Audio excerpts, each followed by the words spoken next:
جوزة بزقوقو من أبن وأفوح الحلويات التونسية، ومنه هكا باش تنزاد للمطبخ التونسي حاجة ياسر بنينة ومضخمة تتذوقوا كان البنة. خذيت عظمتين يكونوا بحرارة المطبخ، نزيدهم السكر المحور والزبدة كيف كيف، نحركهم مليح مليح، وبعدين باش نزيدو 200 جرام بات زقوقو، ماذا بيكم تنحيو الزيت كان موجود فيها، ونحرك مليح مليح، وبعدين نزيد 500 جرام فرينة ونلمها لمين، رد بالكم تعجنوا باش هيك الزيت الكل ما يخرج. وهذا القوام المطلوب، نحطها في الثلاجة من لوطة لمدة 45 دقيقة.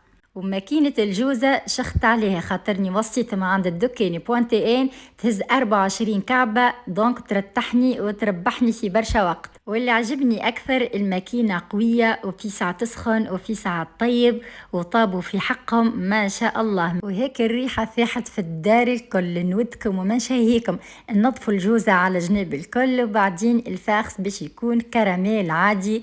ان شاء الله تكون عجبتكم الرسات، ونستنى رايكم في لي كومنتير.